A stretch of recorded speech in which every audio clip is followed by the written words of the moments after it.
नमस्कार, अपन समाचारमा स्वागत छ। सुरु गरौँ मन्त्रालयबाट।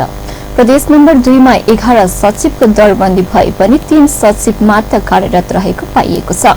मुख्यमन्त्री कार्यालय, मन्त्रालयहरू र प्रदेश सभा सचिवालय गरी प्रदेश नम्बर 2 मा कुल 11 सचिवको दरबन्दी रहेको छ।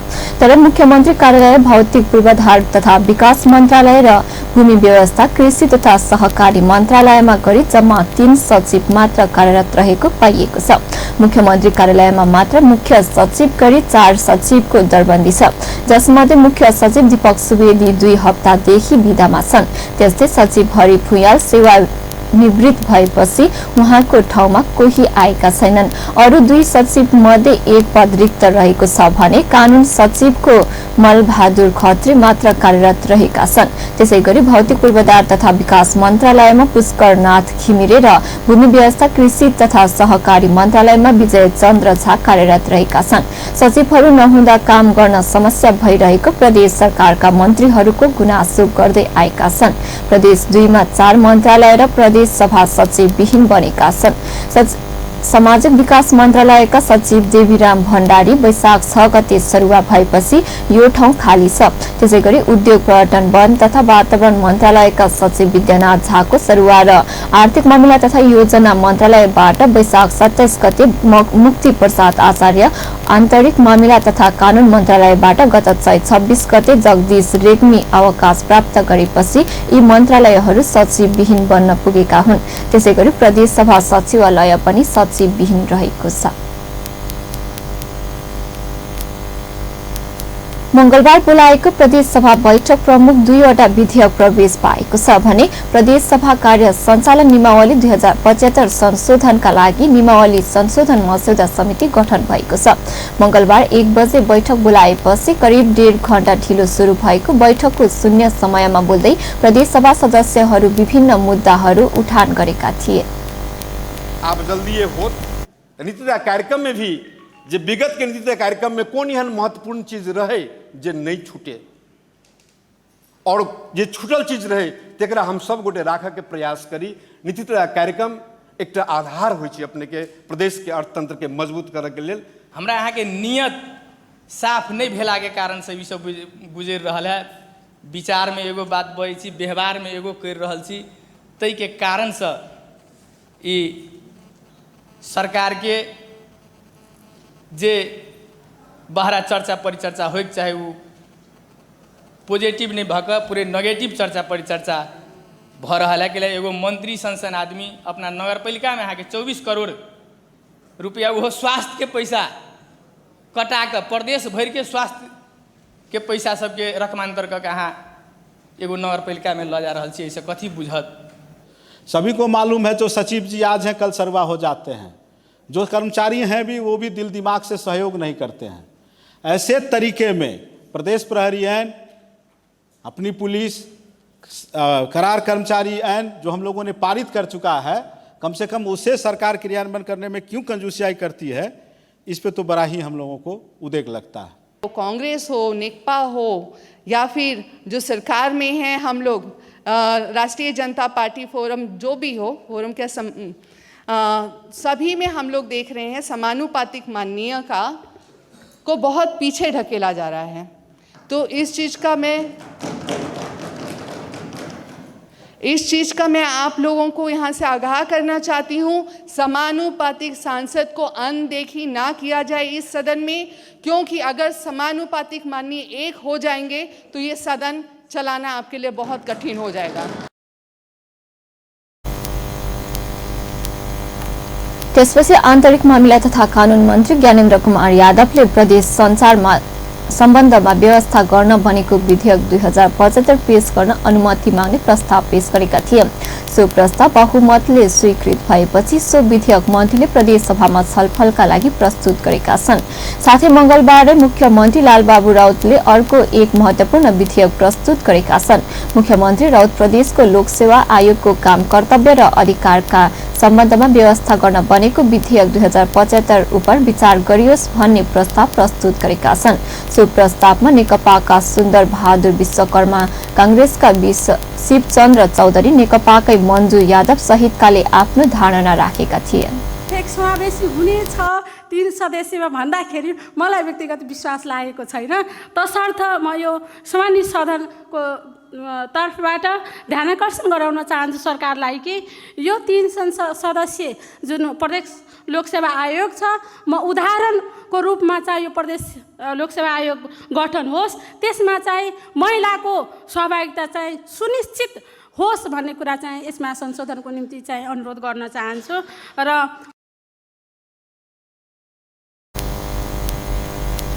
उनीहरूले उठाएको प्रश्नको जवाब मुख्यमन्त्री राउतले दिएका थिए। कति संख्यामा यो प्रदेशमा आरक्षण गरिएको छ, यो आफैमा एउटा अनुकरणीय चाहिँ विधेयक रहेको छ, हामी सबै बुझ्नुपर्ने छ। त्यसैले म यहाँहरूलाई विश्वास दिलाउन चाहन्छु, कुनै कहीँ कतै दायाँ बायाँ हुन सक्दैन। 33% यसमा त 2-3 मात्रै एकजना महिला अनिवार्य हुन्छ, कुनै पनि हालतले त्यो चेन्ज हुन सक्दैन, यो म विश्वास दिलाउन चाहन्छु। र यो कुरा कि यसलाई यहाँहरूले जुन उठाउनु भएको जिज्ञासा छ, संशोधन छ, यसमा त मलाई लाग्छ कि पुरै यसमा संशोधनको शब्द पनि हामी यताउता गरेका छैनौँ। जुन सङ्घीय संसदले दिएको जुन मापदण्ड छ त्यही मापदण्डमा आधारित छ र जुन संविधानमा व्यवस्था गरिएको छ यो नै पहिलो एउटा विधेयक हो जुन चाहिँ सङ्घीय मापदण्ड अनुसार आएको छ। यसमा हामी चाहिँ आफ्नो तर्फले गरेका छैनौँ। रह्यो कुरा कि हामी महिलालाई निजामती सेवामा पनि हामी 50% आरक्षण दिएर गइराखेका छौँ। अब पुलिसमा मात्र हाम्रो महिला चाहिँ अब पुलिसकर्मी देख्नुहुन्न 50%, निजामती सेवामा पनि 50% देख्नुहुन्छ। म यहाँहरूलाई विश्वास दिलाउन चाहन्छु। त्यसपछि सो प्रस्ताव सर्वसम्मत स्वीकृत हुँदै प्रदेश सभा प्रवेश पाएको छ। यता सत्ताधारी समाजवादी पार्टी प्रदेश 2 का सचेतक शैलेन्द्र कुमार यादवले प्रदेश सभा कार्य सञ्चालन नियमावली 2075 लाई संशोधन गर्न नियमावली संशोधन मस्यौदा समिति गठन गरियोस् भनी समितिमा रहने सदस्यहरूको नामावली सहितको प्रस्ताव प्रस्तुत गरेका थिए। समितिमा राम आशिष यादव, लाल बाबू शाह, सुन्दर बहादुर विश्वकर्मा, राम सरोज यादव र सावित्री देवी शाह सदस्य रहने प्रस्ताव गरिएको छ। मुख्यमन्त्री लालबाबु राउतले सेवा प्रवाहको झन्झटिलो प्रक्रियाको भ्रष्टाचार संस्थागत हुँदै गएको टिप्पणी गर्नुभएको छ। उच्च स्तरीय प्रशासन सुधार कार्यान्वयन तथा अनुगमन समितिको आयोजनामा जनकपुर धाममा सम्पन्न प्रशासकीय न्याय सकारात्मक सोच र सेवा विषयक अन्तर्क्रिया कार्यक्रमलाई सम्बोधन गर्नुहुँदै मुख्यमन्त्री राउतले सो टिप्पणी गर्नुभएको हो। उहाँले सेवाग्राहीहरू झन्झटिलो प्रक्रियालाई थिग्न नसकेपछि घुस दिएर काम गराउने गरेको भएकाले सेवा प्रवाहको प्रक्रियालाई जनमुखी र व्यावहारिक बनाउनु पर्ने बताउनुभयो। विभिन्न मालपोत कार्यालय, नापी कार्यालय, विभिन्न प्रशासनिक कार्यालयमा गएर के भन्छ, घुस लिनु दिनु के अरे अपराध, के त्यो रोक्न सकिया छ? के रोक्न सकिएको छ? त्यो कसले रोक्ने?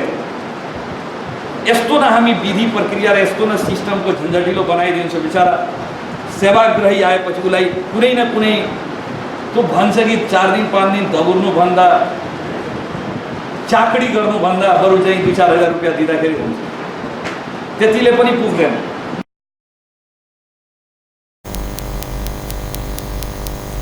कार्यक्रममा जनकपुर उच्च अदालतका मुख्य न्यायाधीश हरि पोखरेलको अध्यक्षतामा भएको उक्त अन्तर्क्रिया कार्यक्रममा मधेसी आयोगका अध्यक्ष डाक्टर विजय दन्त, उच्च स्तरीय प्रशासन सुधार कार्यान्वयन तथा अनुगमन समितिका अध्यक्ष काशीराज दाहाल, प्रदेश सभा सदस्य प्रमुख, जिल्लाका अधिकारी प्रदीप करेल सहितले सम्बोधन गर्नुभएको थियो। विश्रामपछि समाचारमा स्वागत छ। अब बाँकी समाचार। सत्तारूढ नेपाल कम्युनिस्ट पार्टी नेकपामा आबद्ध विद्यार्थी संगठन अनिरस्य ब्यू क्रान्तिकारीले सर्वसुलभ र गुणस्तरीय शिक्षाको उचित व्यवस्था 50औं विद्यार्थी एकता दिवसको अवसर पारेर बुधबार काठमाडौँमा आयोजित एक कार्यक्रममा बोल्दै अनिराश्य ब्यूकी अध्यक्ष नवीना लामाले सर्वसुलभ र गुणस्तरीय शिक्षाको उचित व्यवस्था हुने गरी आगामी आर्थिक वर्षको बजेट ल्याउन सरकारसँग माग गर्नुभएको हो। उहाँले आगामी आर्थिक वर्षमा गुणस्तरीय शिक्षाका लागि आवश्यक बजेटको व्यवस्था गर्न सांसददेखि संसदसँगको बहसलाई तीव्रता दिएको दावी पनि गर्नुभयो। शिक्षाको निम्ति समाजवाद प्राप्त गर्नको निम्ति एउटा स्कुल चाहिँ अभियानको निम्ति चाहिँ यो शिक्षामा बजेट आउँछ भन्नेमा पूर्ण विश्वास गर्दैछु। पूर्ण विश्वासका साथ हामीले चाहिँ यो कुरा आज आवाजको रूपमा मात्रै नभएर चाहिँ हामीले चाहिँ सांसददेखि सदन सबै कुराको बहस पनि हामीले गरिरहेका छौँ। गणतन्त्र प्राप्तिको निम्ति प्रत्येक क्याम्पस कार्यक्रममा बोल्दै अनिराश्य व्यू क्रान्तिकारीका अध्यक्ष रञ्जित तामाङले दुवै विद्यार्थी संगठनहरूलाई आम विद्यार्थीहरूको गर्विलो संगठनको रूपमा स्थापित गराउन लागि पनि प्रतिबद्धता व्यक्त गर्नुभयो। गरेर यो संगठनलाई राप सहितको ताप सहितको आम विद्यार्थीहरूको आस्था र विश्वास सहितको एउटा गर्विलो संगठन बनाउने हाम्रो दायित्व हामी पूरा गर्नेछौँ। तपाईहरू सबैले आफ्नो जिम्मेवारी र आफ्नो दायित्वमा त्यो भूमिका निर्वाह गर्नुहुनेछ र चाँडै अनिराश्य व्यू क्रान्तिकारी अनिराश्य व्यू होइन, हामी एउटै अखिल बनाउनेछौँ।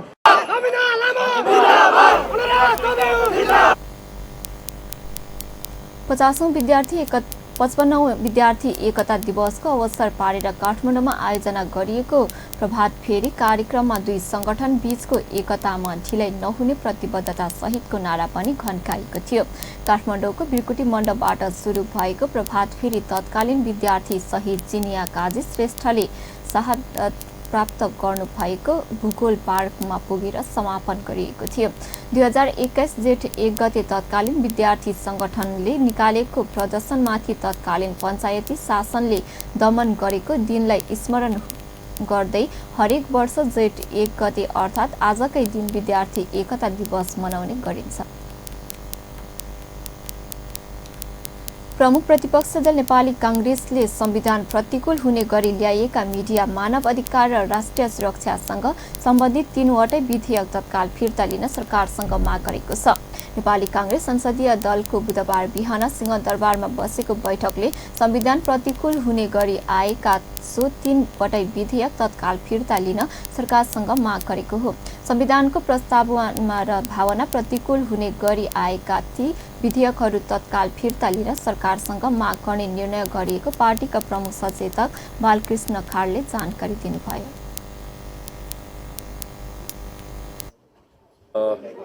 तीनवटा विधेयकहरू संसदमा दर्ता गरेको छ र एउटा नेपाल मिडिया काउन्सिल सम्बन्धी कानुनलाई संशोधन र विवरण गर्न बनेको विधेयक र अर्को मानव अधिकार आयोगसँग सम्बन्धित विधेयक र राष्ट्रिय सुरक्षा परिषदको काम कर्तव्य र अधिकार सम्बन्धी विधेयक। यी तीनटै विधेयकहरूमा संविधानका जुन प्रस्तावनामा प्रावधानहरू छन् र संविधानमा जुन व्यवस्था गरिएको छ संविधानको प्रतिकूल हुने गरी यी विधेयकहरू आएका छन् र यी विधेयकहरूले मुलुकको विचार अभिव्यक्तिको स्वतन्त्रतालाई पनि कुण्ठित गर्नेछ, प्रेस स्वतन्त्रतालाई पनि यसले कुण्ठित गर्नेछ, मानव अधिकारलाई पनि यसले कमजोर बनाउनेछ, नागरिकहरूको नागरिक हकलाई पनि यसले चाहिँ कमजोर गराउनेछ र राष्ट्रिय सुरक्षाको लागि राष्ट्रिय सुरक्षा परिषदलाई पनि यसले निष्प्रयोजन र नेपाली सेनालाई पनि यसले निष्प्रयोजन गर्नेछ। त्यसकारण राष्ट्रिय सुरक्षाका लागि पनि यी विधेयकहरू चाहिँ गम्भीर खालका छन् र यसले गम्भीर प्रतिफल ल्याउने खालको छ। त्यस्तै विचारको स्वतन्त्रता, अभिव्यक्ति स्वतन्त्रता र मानव अधिकारलाई कुण्ठित गर्ने भएको कारणले बैठकले ती विधेयक तत्काल फिर्ता गरेर संसदलाई सहज ढङ्गले सञ्चालन नगरे सरकार विरुद्ध सडक र सदन दुवैमा सङ्घर्ष सर्काउने चेतावनी पनि दिएको छ।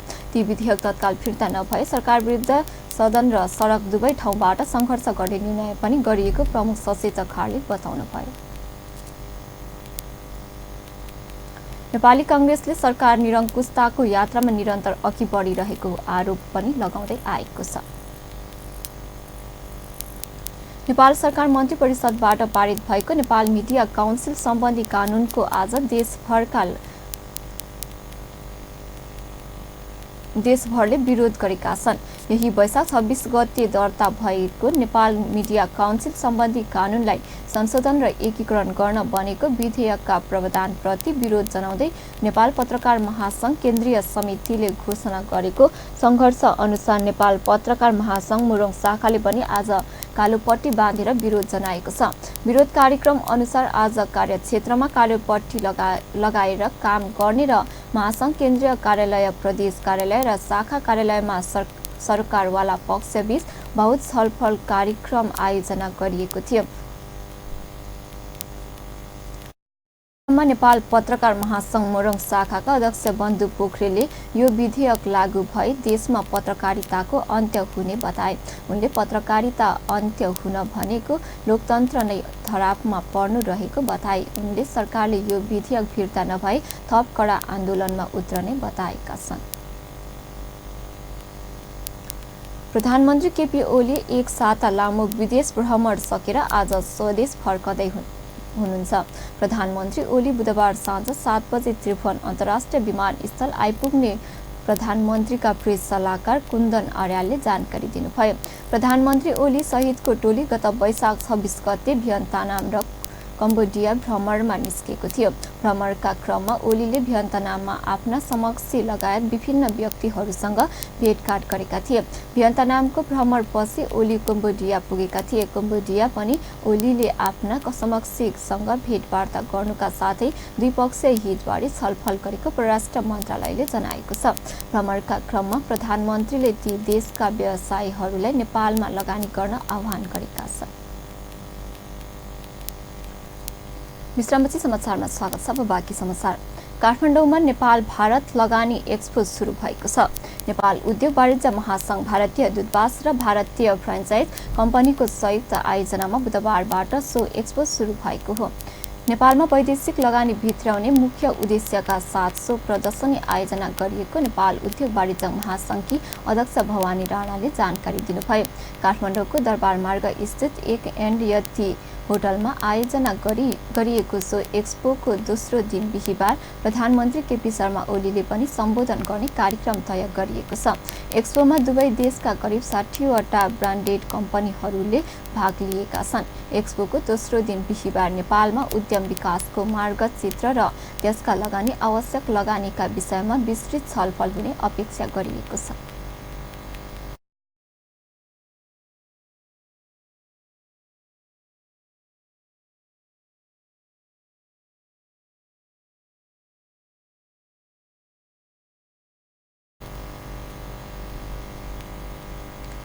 हवस् त अहिलेले समाचार यति नै। पल पल खबर तेज नजर अपन टेलिभिजन हेर्दै गर्नुहोला। नमस्कार।